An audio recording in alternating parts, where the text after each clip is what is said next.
Welcome back, everyone, to another episode of Real Talk.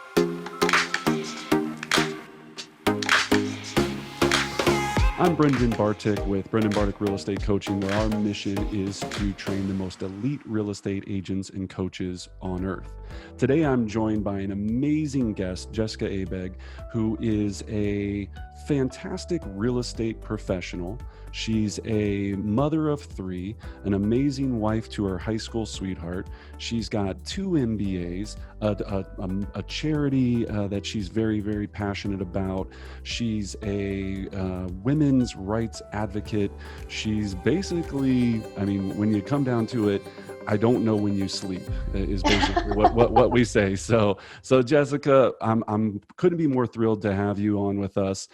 Tell me a little bit about your real estate, well, a little bit about you, obviously, and your real estate philosophy. Well, thank you. And I just had to say, first of all, thank you so much for having me. I'm delighted and honored that you invited me to be a guest. Absolutely. I love what you're doing. I love the stuff that you're doing and the help that you're giving so many people. So Thank you. I'm honored to be here. Thank you. So a little bit about me. I am a 5th generation Denverite. I grew up very close to where I live now, and have always really been fascinated with real estate, and not just the transactions, but the history and the stories of the homes and the stories of the people in them. I'm a big history lover. And I grew up in Park Hill. And I remember when I was just a kid, I would see the neighbor up the street selling their house and go to my parents and be like, Mom, Dad, they bought this house for, I'm gonna date myself here, but they bought the house for like $70,000 and they're selling it for like $110,000. And they have an open house this weekend. So I was a real estate junkie from the beginning. I've always just loved it and been fascinated with it. Fantastic. And there was an interesting story there about your grandfather, I believe, right? Or is it your great grandfather? Yeah, good memory. Yeah. I try. So tell me a little bit about that, because I think I think people will get a real kick out of that story, because I haven't heard many things like that in a long time.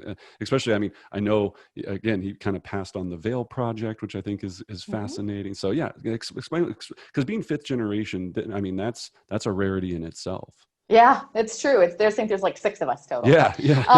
Well, and that's so great that you remember that. I actually have 2 really fascinating intergenerational stories that have contributed to my fascination. One of them is the Veil story. My mother's father was a soldier in the 7th Mountain Division, the soldiers on skis that trained, to be in the Alps and everything in World War II. And when the war was over and everybody came back, they were like, well, what do we do now? What's going to be the next step post-war? And a lot of them got together and started, River Creek and Vail and all these resorts with their knowledge and their love of skiing.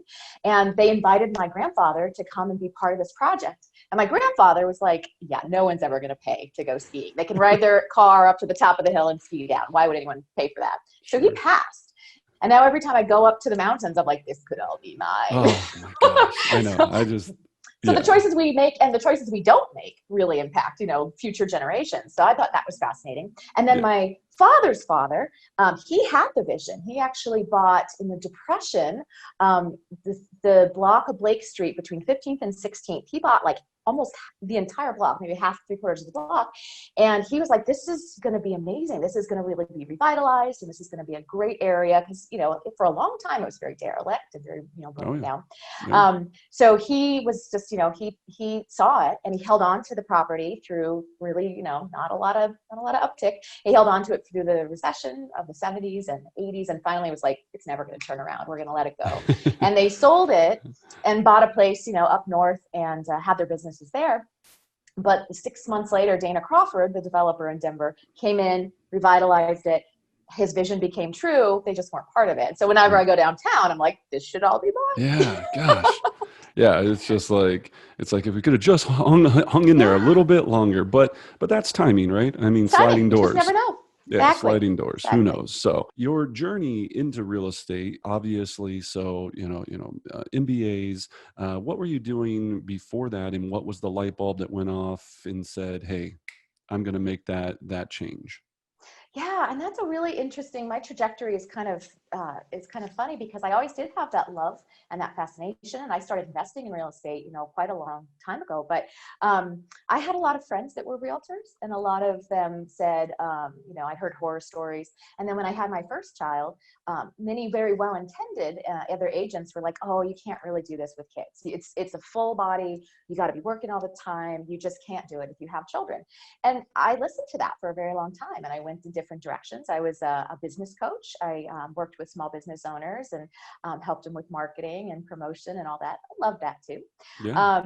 But I just kept having the calling, and I just really felt like I needed to do it. So I didn't do it when I had one kid. I waited, as you mentioned, until I had just given birth to my third child. Literally, I was pregnant and having Braxton Hicks contractions 10 days before my daughter was born. When I was taking the real estate exam, I was having Braxton Hicks. So I don't advise that, by the way. I don't necessarily give that as a, do it, but there's a little bit more to that story of why that timing aligned, but it was what it was meant to be. Well, in looking at that, so about to have your third, your daughter, you're a couple days away from labor and all this, and the reasoning, I mean, obviously talented in many other areas previously, I like you said, there are some other reasons in there. Was it much more, I guess, yeah, I still am trying to dial in why real estate? What And was why then? yeah, Okay, and why so I'll then? tell you Because the that's an interesting time to be like, hey, you know what? Yeah. All right, I'm gonna get a little bit of woo on you. You ready? Gotcha. Little I woo woo, love it. little half I woo. love it. I like All right, this. so we were living in Miami when I was actually getting involved in with a lot of people who were doing commercial real estate, and a lot of them were like, come work with me, and a lot that were doing residential. And my heart was like, I want to do this, but I really want to do it in Denver. And I said, universe, when we get back to Denver, I promise I'll finally do this. You've been pulling me for a long time. I'll finally do it when we go back to Denver, thinking that was a couple years down the road. And then we were living in Miami when the Zika virus happened. If you guys remember that virus, remember? Yeah. And that was the first time ever that the CDC had come out and done a domestic travel ban and said, pregnant women, if don't come to Miami, if you're pregnant here now, leave if you can. And that was a big deal. And so I had to leave Miami a couple years ahead of schedule and landed, of course, back home in Denver. And I was like, all right, deal's a deal. I said I was going to do this. And I had a very, small time frame to study and get my license. And so I did. And that's why the timing happened the way that it did.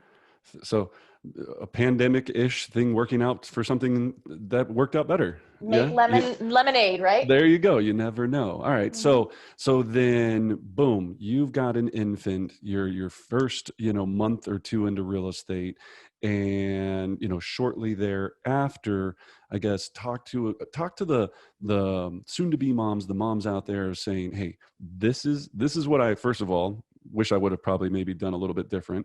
B, I did it exactly the way, I wanted to, and here's how it works. And I think a lot of people get into their heads to go, I can't bring my newborn baby on a showing or to the office, or there's all these preconceived notions of, it's not accepted or it's frowned upon. How did you get past that? And what would you tell, soon to be or current moms out there how to rock it? These are such great questions. I love that you're asking these questions because truthfully, I think that one of the things I really needed to see was the example of somebody else doing it. Yeah. And, again, I had so many people who were like, oh no, you couldn't possibly. And so I was searching and online, and I found this amazing woman, I think in California, Amanda Thompson. She's a Keller Williams agent, and she was a single mom of 3 children. And she was killing it. And she was marketing herself as the millionaire mom, here's just, this is how it's done. And here's what you do. And that was so huge to me. So I think the biggest piece is finding mentors and finding, people who are walking the walk. And now that I'm in the world, truthfully, it's very common. There's a lot of people who are, very successul mothers, fathers. And I came into Keller Williams, actually. I started with a very small brokerage, of friends of mine it was like two people in a brokerage. And I just joined them because they were my friends. I realized really quickly that it wasn't a right fit. They didn't have the training and the systems and the things that I really needed. I'm a very big question asker and a very studious. I want systems. Yeah. So I found myself interviewing brokerages with a baby on my chest. I thought I had myself set to go. And I called a bunch of other places and was just saying, hey, I'm looking for a place to hang my hat, and I have a baby that's going to be coming with me. Is that okay? And a lot of places were kind of like you said. They were like, yeah, no, or is it a good baby? I was like, have you met babies before? What does that even mean? But when I called Keller Williams, the answer that I got was, we love babies. We're all about family and faith and all these things. Like, bring her in. And like, people came up to me, they're like, your baby's so cute. I was like, this is the place, Yeah. And there were so many women in the office, and men too. I found a mentor right away, and I targeted in on him because he had 5 children and he was a pastor and he had a life outside of real estate and had an amazing business. And so I was like, that's the person I want to learn from. And so I approached him. I said, will you mentor me? And he said, wow, I've been doing this for 12 years. No one's ever asked me that. I was like, here I am. So I think the biggest tip I have for people is find the examples that resonate with you, and, don't recreate the wheel, leverage other people's learning curves and ask lots of questions. It's very flattering. Yes. People love to. They love it. And that's probably the best advice. And it's so funny. Every top producer I speak to, every successful professional, they always go, I seeked out a mentor. I seeked out a model. I seeked out, someone that I can go to and have these questions, because they've already been there.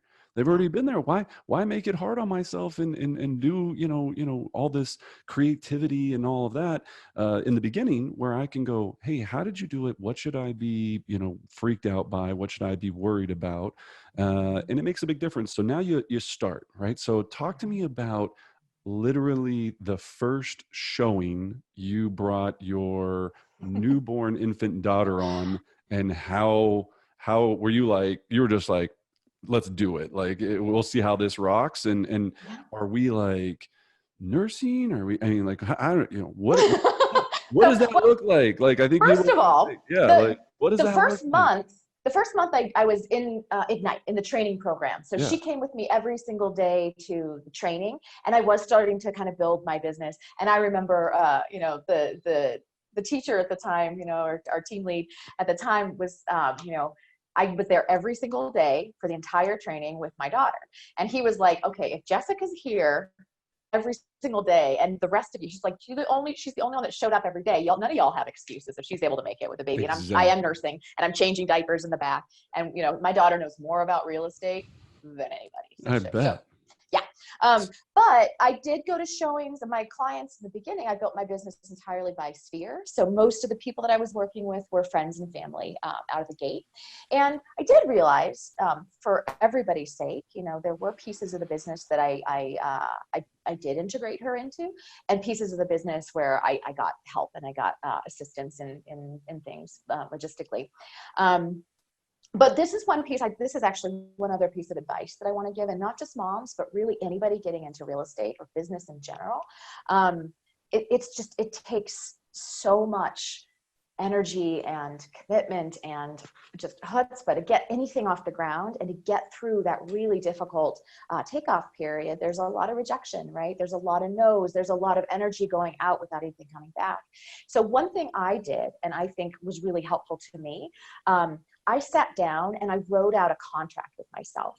I call it my soul contract, but I was just like, no matter what happens, no matter how many people I sign, no matter how many people subscribe or unsubscribe to my newsletter, come on my walking tours, no matter what happens, I'm going to show up every day and give this my all. And this is the deal between myself. And so the rest of it doesn't matter, the noise and the rejection and all that stuff. If I just show up and do it, then I'm considering myself very successful. And when I would have a bad day, I have it right here on my wall. I look at that and I'm like, this is why I'm doing it. This is my why. Right. And so I think having that deep rooting, and it makes the rest of it immaterial. And I think that's a really important trick for people getting into this business. So where did the thought of a soul contract? Because I love that. So, I mean, I think we both are very much where we love visual goals. We love making sure that we have a vision of understanding. Because a lot of people, I say it all the time, you can't figure out where you're going if you don't know what it is you want. right? And I think and it changes over time. I tell people all the time, I'm like, it might, it could change every year, every 3 years, every 5 years, but most people just don't have anything to even shoot for. So what is the why? I know your passion for travel, your passion for charity. So real estate is a fuel to accomplish what? It's a very, very fun vehicle that I love. Yes. Well, so I have always been a very big traveler. In my time, I have lived and worked and studied and traveled in over 45 countries, Oh, just getting wow. started.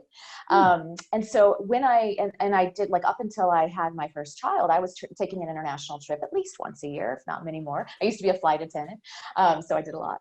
And then when my son was born, kind of subconsciously, it was like, oh, life's over. Like, it's done. And so I stopped traveling, and I was really sad, and I couldn't quite, like, figure it out. He was about 5 at this time. And so I was like, something is off. And I sat down with it and I was like, it's traveling. I miss it and I love it. And I have to figure out a way to make it work for myself, but also for my kids, because I think this was also around the time of San Bernardino. If you remember that shooting in California. Yeah. Oh, yeah. I was just like, there's something in our culture, in our world, where this lack of interconnection and experiencing one another really, I think, contributes to a lot of the problems we're having. So I was like, I want my kids to experience something besides this little myopic experience.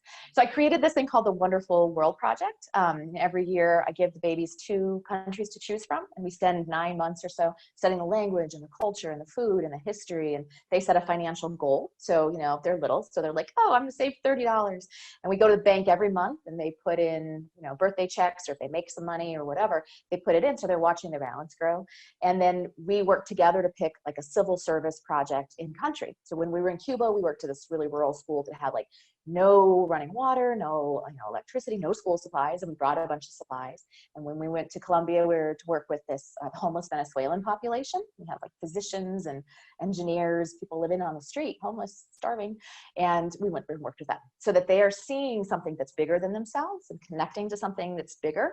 And then they have the tourist experience too, and then we come home and we start all over again with another country. So my big why is to fund that project and to be able to give them and myself and everybody, that gift, and show other people how to also to do that, and to travel with children and give them that experiential learning, one adventure at a time. Which is phenomenal. And when you really think about that, the limiting beliefs of most real estate agents or even business professionals is, I don't have, well, first of all, I can't do it because no one understands my family schedule and my kids. And then number 2, I can't travel as a real estate agent because if I'm traveling, who's going to take care of my business? Mm-hmm. So you've answered, you're doing both of those and you're doing quite well. So if people say that to you, what do you tell them? Is because I would ask this, your daily schedule, it must have a very chaotic yet rhythm that goes to it, because there's no other way to really do it. But I think I would probably be very curious to know, are you sitting at home at 5:30 watching Netflix until 9 o'clock at night? What is Right? Netflix? I don't watch Yeah. TV now. Well, see, No. but that's a big piece, right? Just that alone, right? I Mhm. think so many people, they don't get that there's so much time in the day. So talk to me what a daily schedule ish looks like, or even maybe more so a weekly, because how do you have time to plan the trip? How do you have time to take the kids? How do you have time for showings? What's the magical juggling act that's happening behind the scenes? And that is exactly what it is. Everyone's like, oh, you've got the whole work-life balance. Ain't no such thing. There is none. I mean, we're really building the airplane as we're flying it, right? Right. It's constant navigation. And the answer to all of those things is yes, there's a husband, and there was a nanny, and there was a schedule. And truthfully, COVID has kind of thrown major curveballs. And there have been 3 children home where they had all been, in Montessori and with, a very structured structure where I could really fit a lot of meat into that time. And now I'm fitting it in still and continuing to do it, but with 3 children, I'm also attending to and everything. So it has been intense. And I Sure. think that is another reason why that contract is so important, because without the pandemic, without, all the billions of things that are happening in our world right now, pulling for our attention just in daily life, there are so many things that come up, and, demands of family, demands of health, all the different Clients, things. demands of clients. Yeah. Oh, yeah, absolutely. But and so it's like, to keep yourself on a path and keep yourself steady, it's like, it has to be from a much deeper motivation than I want to make a lot of money, or I want to be the top, whatever. Like, it has to be something that will keep you going, that North Star that'll keep you going in spite of everything. And it's like, okay, COVID, I'm going to keep going because it's, there's this going on. And, Right. and I think it's also about prioritizing. I mean, I joke about Netflix, but I don't watch a lot of television. Sure. I don't. I really, I always ask myself, when my energy is very precious, is this contributing to what's really important to me, or is this detracting? And that's with people and with relationships and, a lot of things. And it can be very hard when you have so many things coming at you all the time to be constantly filtering. But that kind of laser focus happens when you're aligned with what really matters. Now, did you learn this technique from this mentor that you had talked about? I mean, obviously you were a business coach early on. It sounds like you come from a driven history of family, obviously, right? Right? They're very driven.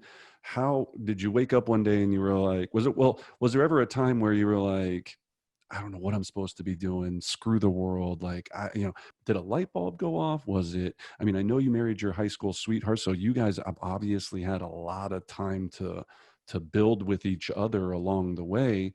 Talk to me about how did you, how'd you do it? Where, A lot of questions yeah. in that question. But I do think that there is, for me, I love learning. And it's funny, I actually posted on Facebook recently. I found an old picture of myself in like kindergarten, where I'm sitting on the edge of my seat with my hand in the air, like me. And everybody around me is just like, Yeah, all the other I little was kids are like I was the kid in the back, like throwing picking something. your nose, Yeah, eating I glue. was like cracking jokes or doing something stupid. Yeah. But that's part of my inherent personality, and that's part of the traveling and everything else. Like, I love experience, and I love learning, and I love just growing and pushing myself. The business acumen, truthfully, is it came in a lot of with time and a lot of just experiential lessons and failing a lot. I did have to learn a lot of stuff. I do come from a very driven family, and interestingly enough, I come from a line of very strong women, actually. And all the way back to my great grandmother. I have examples of women who supported their own, their families, through their own entrepreneurial efforts. My great grandmother, she was an author, and she supported a family of 7 through the Great Depression. She was published internationally, and no one was ever rich or really all that famous, but they did it, and so I always have that example. In fact, I named my daughter for 3 of the women that came before her. She's Mattingly Rose Marie, so great grandma, grandma, great grandma, whatever. Yeah. So to remind her of what she comes from. So I have that piece in me, but I also think everybody has that piece in them, right? It's just a matter of aligning what those callings are, what those, where everyone has enthusiasm about something, and then coupling it with systemic diligence. It's that one thing and the slight edge, the idea of showing up every day and putting a little bit into the bank. And time on task over time is something that I think a lot of people do not understand the power of. And I think I often say the biggest success secret in real estate is just keep showing up, like just keep doing it. Like, people expect instant gratification and they want it yesterday. And it's like, why am I not successful in my first month? And I think, and that's partly, we're trained to be employees more than to be entrepreneurially minded. So that's a skill set. So as you started it's 100% a skill set that can be learned and practiced. So as you started to going back to that, so I'm going to come back to 2 things. One is you have a very strong draw to history and to tradition and to, basically learning from the previous people and their strengths and how to be strong and all of that. And that's tied over into one of your marketing techniques, I guess was the best way of saying it, where you have this phenomenal walking tour, right? And so I'm gonna come back to the walking tour in a second. with your philosophy of business, as started to do this with the kids, and it was mostly by sphere, did you, because a lot of people go, well, I'd love to have a business built on sphere and family. I just want to be very clear. Did you ever call a single expired listing? Can I really answer that with you? Because I think I'm going to get myself in trouble here. I'm a straight A student. No. And we were Sure. trained to, right? In the first thing, it's like, okay, everybody, we have 5 minutes, go call these things. And I was like, hi, Not for Bill, me. how are you? Yeah, right. Well, this is why I want to No. bring it up, is because there's so many different ways to Yes. attack this. So did you ever call a for sale by owner? No, well, I think maybe like I probably did a couple of cold calls, but the Okay. truth is like, I think it's really important to understand exactly that there are so many ways to do it. And if you don't align with yourself and what like makes sense to you, it's going to be painful, and no one's going to stick with painful. So you have to go where it's pleasurable to do the business. And for me, it's all like relationships. But no, I do not do cold calling. I Gotcha. do not do expireds or FISBOs or any of that stuff. And not to say that I wouldn't. I know a lot of people who've gone through bold and stuff. It's like, I'm glad I did it because it gave me that experience, whatever. But I just haven't needed to. And, it's Right. like at the point now where it's like, I ain't have time to, do Right. anything like Right. that. But So I then, think that there are did you? people who would die doing it the way I do it. They would hate it. Sure. And that's the different style. So if you're not doing outbound, not to say traditional, but going believe me, people ask me every day, how can I get around not having to call expireds or for sale by owners or any of this? What was the first few months like of beginning this database system that you were doing? Did you just sit down and you go, hey, I'm going to write out every single human being I know? Were you like, hey, I'm going to go on Facebook and, just start attacking that way? What worked and what didn't work, and what are any lessons that you learned along the way? And if you could go back and say, hey, I wanted to change a couple of things, because you do some really cool things now that built onto that. But at some point you had to sit there and go, well, I don't want to make cold calls. So how do I get people to buy and sell houses from me? Where did you Yeah. do? Well, so I'm coachable, right? So my mentor and my training was saying your money's in your list. And in fact, my mentor, I love open houses. Like I love connecting with people, and it's a party, and hi everybody. My mentor finally said, like, stop. Like, you have this great list already. You need to be nurturing the list rather than adding new people into it all the time that you don't have time to nurture. But I did start out with going through all my Facebook contacts, my phone contacts, my LinkedIn contacts, email, like all that stuff, and just compiling it. I was very surprised, like, wow, I got a lot of people in here. And then I adopted that 33 touch, 36 touch now, or tried to very quickly. And so started with a newsletter, and started with the walking tours and things like that. And always trying to do touches that were of value, whenever I would call my sphere or do the newsletter, it's like, hey, I'm giving you this tour, or I'm giving you this piece of information, or I'm giving you whatever. Yeah, And you so weren't that, calling them. You weren't calling them and saying, "Hey, I've got these goals I want to hit. Can you help me? Would you buy a house from me or sell a house from me?" Right? You were no. coming from value, and Mm-hmm. that's very different. And with that, just with the value piece, how many people did you start with, and where did you start as far as people in the database? If we're talking about, and you kind of skipped over a 33 touch, because a lot of people that are listening may or may not know what Mm-hmm. that is in a different world. But so explain how big the list was when you started, where the list is now, and your version of a 33 touch marketing campaign or human contact database nurture campaign. Yeah. So I think I started probably with about maybe 300, like, kind of doing it that way. And then my mentor or somebody said, you should have about $100,000. This is like for every 200 people, you should be making $200,000 or whatever, for 300 or something like that. Sure. And I was just like, I got to get more people. I was like, Yeah. oh my gosh. So everybody was like, that person. And then adding to it from that, and, continuing to do that. So now my database is probably, depending if you're counting spouses as individuals, probably about 1,000. Okay. And that's from people who come to my tours, or, who've signed up through other ways, to my newsletter and stuff. And that's actually my tours are my hook for getting people onto my newsletter. So talk to us about that, because when you say the hook, so we're talking about your neighborhood walking tour. Mm-hmm. How did you brainchild that? What does it look like to operate it? If somebody is in a different city right now and they want to start a walking tour, what would you tell them? And they can start it in my city. That's totally fine. We Yeah, can do it. true. There's Yeah, enough. There's enough tours plenty for enough. everybody. Yeah, Well, so I remember David Fowler, an agent in our office, was teaching a class, and he said, "What moves you moves your business." And I loved that. And he's a big music guy, so he does big concerts and brings everybody yeah, together. And I am, as you touched on, a huge history person. And so I was like, "Gosh, it'd be so fun to teach people about the history of each neighborhood." You know, there's all these, oh, this is the latest and greatest, and it's super hot and hip. But it's like, did you know this used to be this? And you know, here's the sure. layers of this place.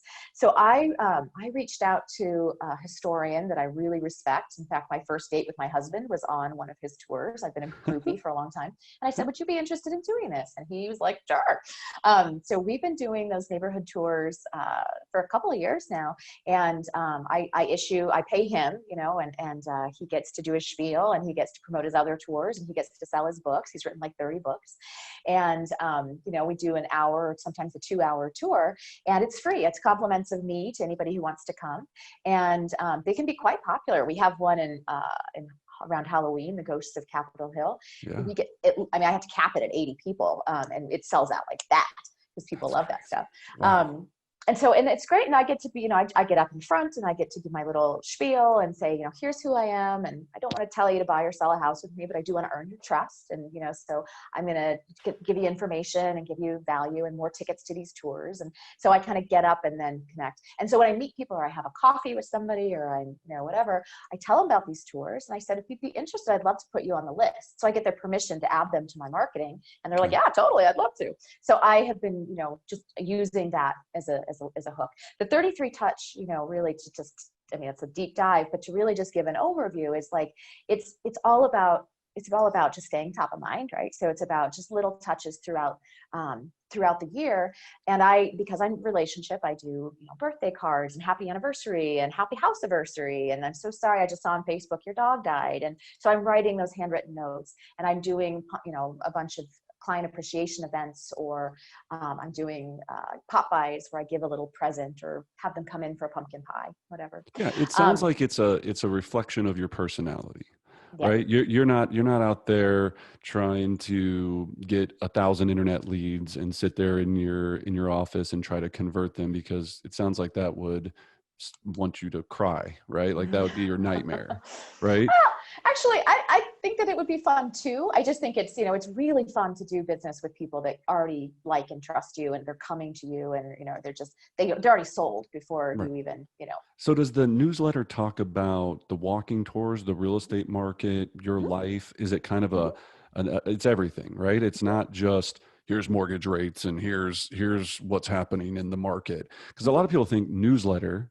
and they think market stats. mhm. A lot of people, they default and they just go, you've heard HomeBot and these other things, and Altos market reports and all that, and they just go, I'm just going to put them on that, and then do it once a month, and then people will call me and want to buy and sell houses from me.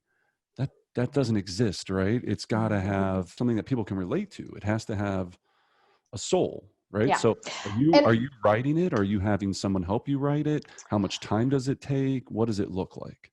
yeah, well, I do most of it myself, and I'm actually trying to get away from that because, you know, it's a time factor. It's a lot. But I also, because I replicate it, you know, every month, it's like the same template, and I do the market stats, but I repurpose it. So I am very visual. And I think that, you know, most people, it's how you package it and how people can digest it. There are high D people who want that stat information, but I make it look pretty. And then I will talk about the walking tours, or I'll talk about, sometimes I'll just be like, here's the best brunch places in Denver, in my market. You know, here's the greatest hikes within 40 minutes. You know, those kinds of value things, you know, that are not necessarily about real estate, but more community. And then I'll sometimes, you know, I'll be like, oh, here's the houses that we've sold, and I've been so honored. Who do you know who needs help with their, you know, experience? So there's a lot of different things. And then sometimes I will have like guest bloggers, or, you know, I'll get content from somebody else, you know, about like the best 10 tips for staging your house under $100 Sure. or whatever. So yeah, kind of a little bit of a combination of each. And over time, I have refined it so it's a lot less time. But it's one of those things. It's like it's always on my list. Oh, I gotta do a newsletter again. Sure. So Of I'm course. having my assistant help with that more. Yeah, it's tough. So that's going out to 1,000 people. Then the personal touches, birthday cards, those types of things, client events, doing all of those things and keeping all that. Is there a target haven't met bucket? Meaning, are you trying to farm? We hear that word a lot in our industry. Farm a specific area, or is it really just built around?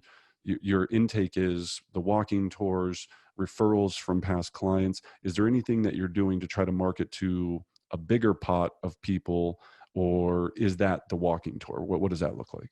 Well, and it's interesting, and it has evolved over time. And of course, with COVID, there's been a lot of pivoting because we're not doing the walking tours. We haven't been able to do the walking tours since Yeah. March. We're looking at, we're coming up on October, and I was talking to my tour guide yesterday. I was like, should we even try this? We're like, take like 15 people and have a social distancing around All right. Capitol Hill. Like Yeah. so we're figuring it out. And then I was actually starting to farm. I live in Congress Park, and I work everywhere because I work with Sphere, but I really love this neighborhood and the history here and everything. So my goal for 2020 was actually I started my kids at the local school just up the street, and, getting involved and getting really community oriented just right here.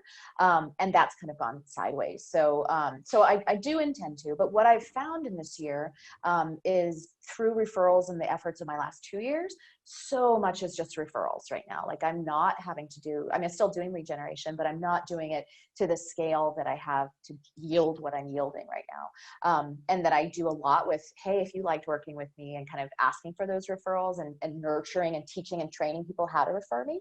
And that seems to be going very well. Excellent. Yeah. Which I mean, and I think for everyone listening and all of our listeners, they're just trying to figure out also the ramp up time. So from time that you started, kind of back in the beginning, you said about 200 to 300 people. Now the list is about 1,000. Would you say 50% of your business comes from that database, 75%, 100%? What percentage is coming from that list of 1,000? Well, if you're counting referrals as kind of the coming from that list, then probably I would say 80%.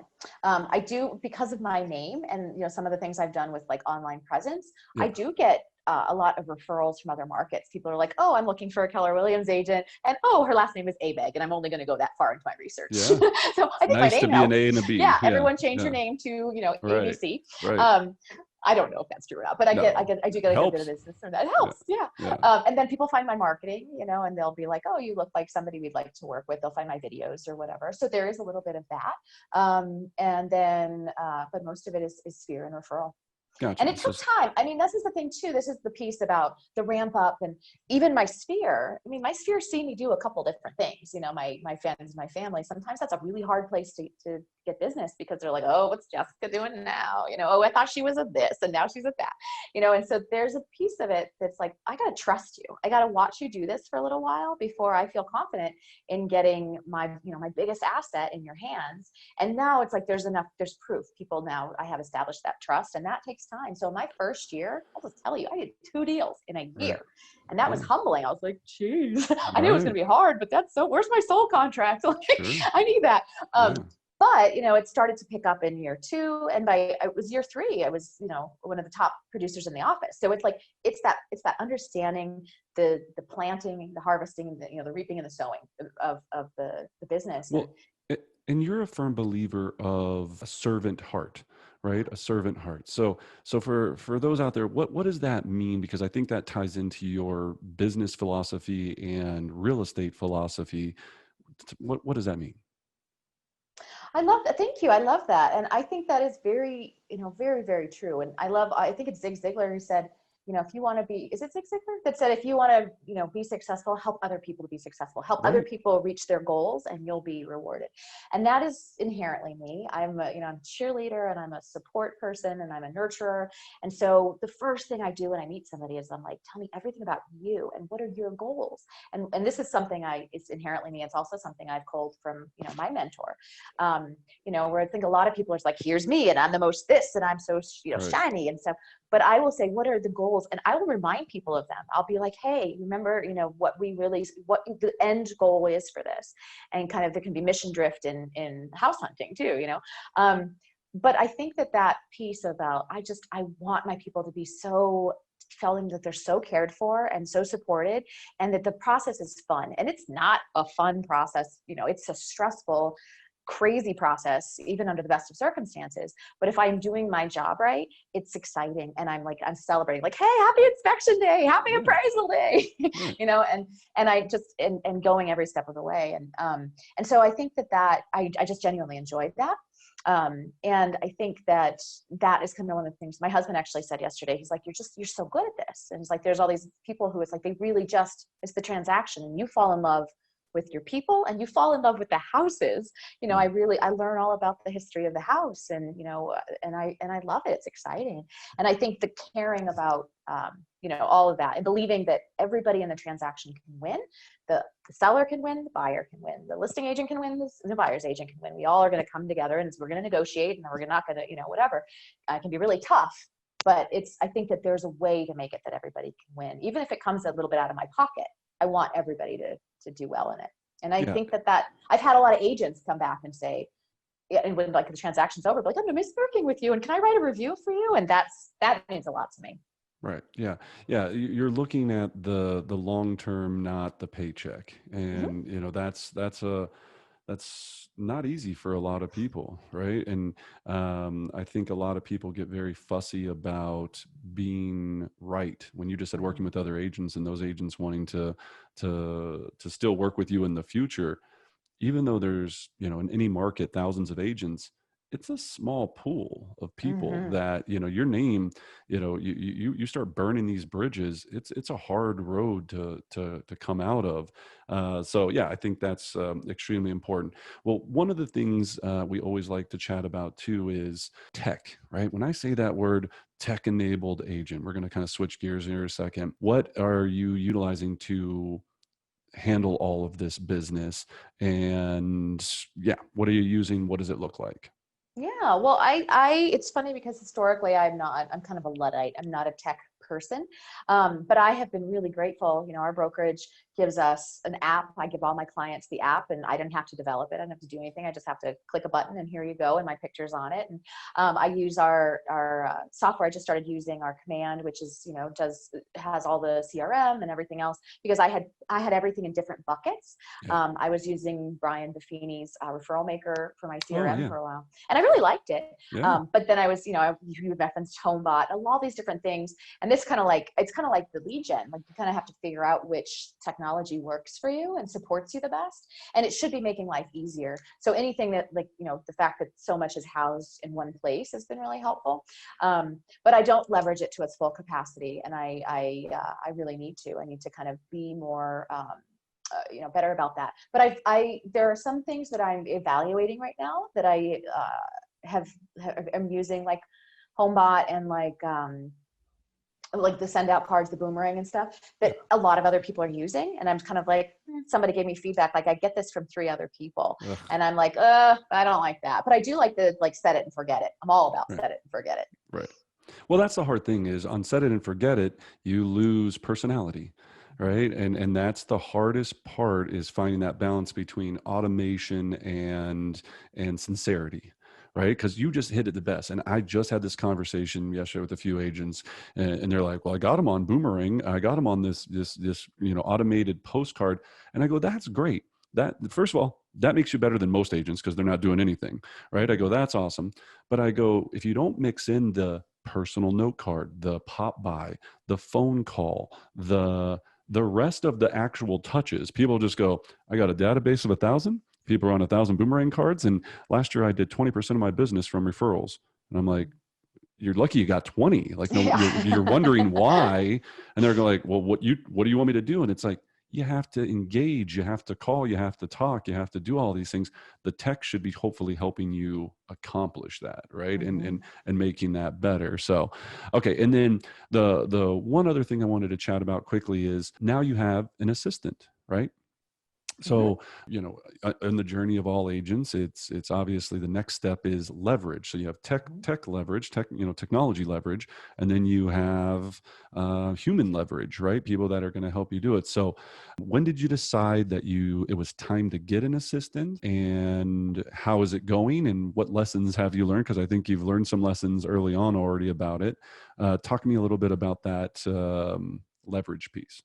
Yeah, it's interesting too, because I think when I first came in, I'm a systems-minded person, and I had some a background, in kind of building teams and leveraging teams and that kind of thing. So I was like, I'm going to come in and I'm going to build a team really fast, and I had this vision of what it was going to look like and how quickly it was going to happen, and that's been a bit of a humbling process because it's not as it's tricky. And actually we have the Millionaire Real Estate Agent that kind of speaks to it, and they talk about some of the challenges that people really run into, and I've run into all of them. One of them is letting go of control. Mm. I Oh. like to oversee everything. I Mm. like to have things done to a certain standard, and I also see the good in everybody. So when I'm interviewing people, I'm like, oh, they'll be fine, I can see their potential and da da da. But then I'm like, I spend a lot of energy like training and and it's like, so figuring out how to be more discerning in that leveraging process, and not just like, hey, you can fog a mirror, you're perfect. Yeah, And right. yeah, and that's tricky. It's rare to find the person that not only can systematically do the things that you need to do and can do it with quality, but can also be like a synergistic fit personally and all that. So I've had to kind of slow down and take time and be more intentional about that. COVID also threw a wrench into that. I hired my first assistant in February, and we were doing, all the things that were in person, the walking tours, and he was helping with event management. And then when everything shut down, it's like, okay. So he kind of actually went and did something else. We like spent some time onboarding, and then he redirected. So I've hired someone else, and she's helping me with a lot of the personal touches that are automatable, not automatable, but Sure.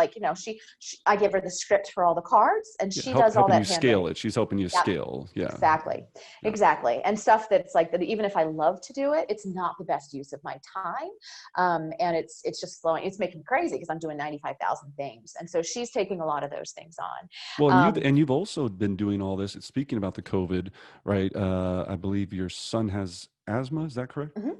Yeah. And I have So, asthma. Yep. and you have asthma. So you've not been in the office. You're not working from an actual physical office. At different times, you've been working from one of a vacation property. You've been working from your actual home. What is it like? I mean, are you, a client calls up and they say, hey, I want to go see a house tomorrow. What does that look like? Well, that is another blessing of COVID, is I've gotten much better about letting go and much better at outsourcing and leveraging. Like you said, we've been in our house in the mountains, for almost like 2 months. We were there completely, and then we were kind of back and forth between Denver and there. And so I had to leverage showing assistants and be like, Mm. hey, I can't be there, but my so-and-so can.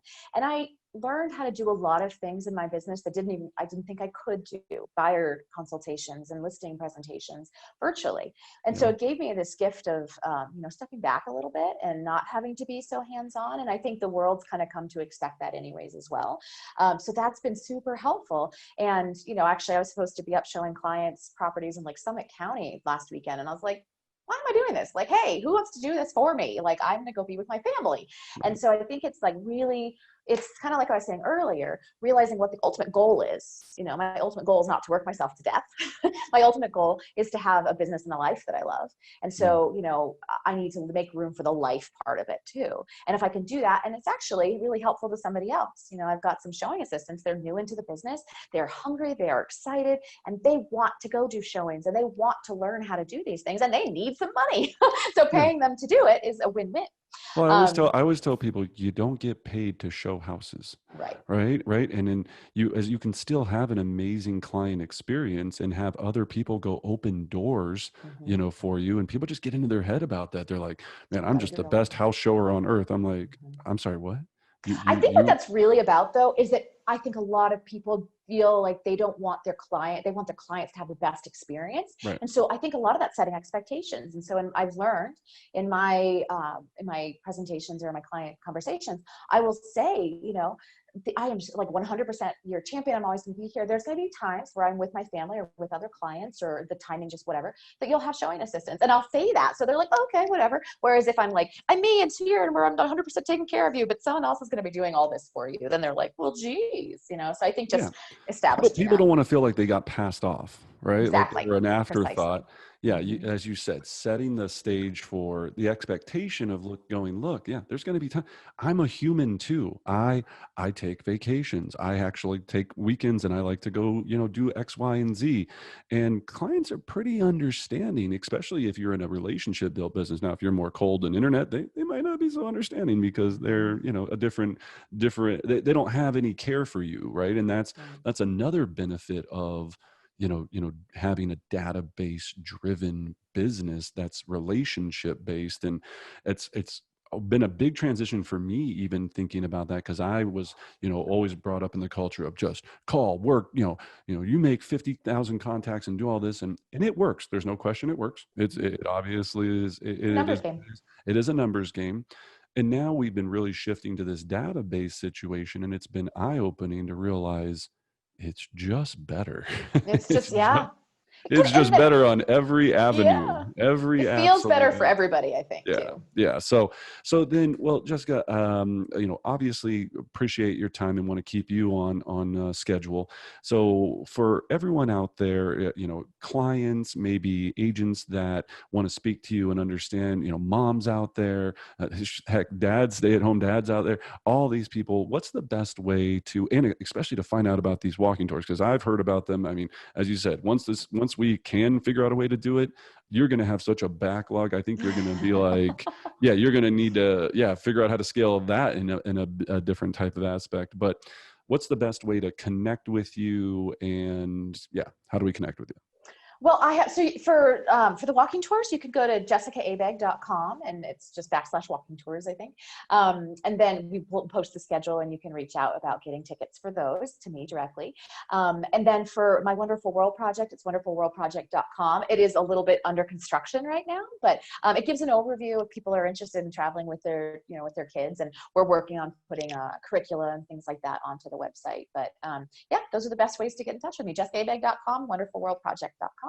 No, excellent. And we'll put all of that in the description below, and make sure all her contact information is available so you can connect with her on social, do all that. If you're looking to buy or sell real estate, invest in wealth, I know another, thing that we didn't have time in this episode, but, Jessica's very passionate about building a legacy of wealth through real estate. She's actually probably one of her biggest qualities is she helps people build wealth through real estate and makes them understand of how that can work.